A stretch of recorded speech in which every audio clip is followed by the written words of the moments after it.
Churches have a number of specific areas which are used for specific purposes. Not all churches have all of these areas, and different churches may have them in different places. This film will show you the main areas at All Saints Church and what they're used for. When you visit other churches, you may wish to compare them to what you see here.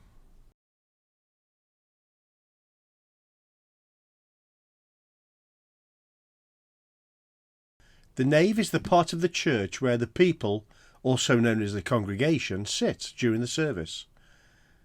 The word nave comes from the Latin navis, referring to a ship, as the roof looks like an upside-down boat.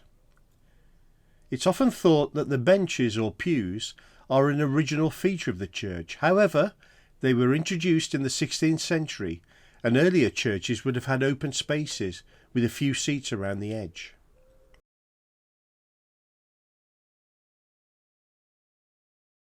The chancel is the most sacred part of the church.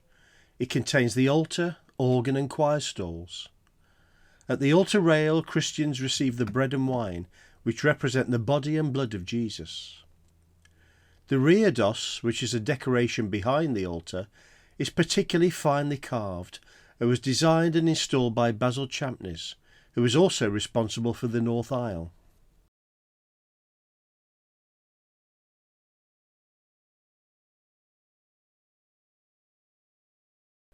Aisles can be seen as corridors or extensions that run parallel to the nave, and sometimes beyond.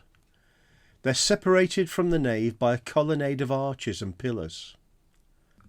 At All Saints, the first aisle to be built was the south aisle in the 14th century. The north aisle was added in the 1800s and balanced the symmetry of the church architecture. You can see by the different designs of the columns that they are from different ages.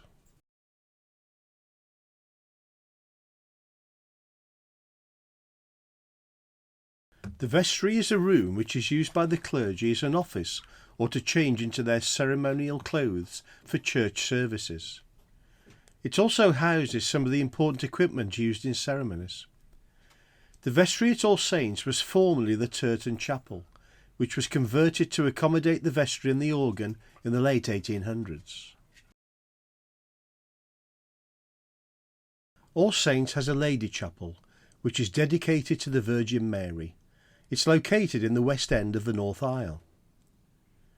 The Lady Chapel is used for worship services, including Wednesday Communion, and is available daily as a focus for prayer, with a prayer candle table situated just below the War Memorial. The Victorian architect Pugin said, "A church tower is a beacon to direct the faithful to the house of God. It is a badge of ecclesiastical authority, and it is the place from whence the heralds of the solemnities of the church, the bells, send forth the summons. Let no one imagine that a tower is a superfluous expense. It forms an essential part of the building and should always be provided in the plan of a parochial church." Indeed, our tower is visible from a great distance, contains 8 bells, and adds an air of majesty to the church. Taking the nave as the centre of the church, the chancel is to the east, the aisles to the north and south, and the tower to the west.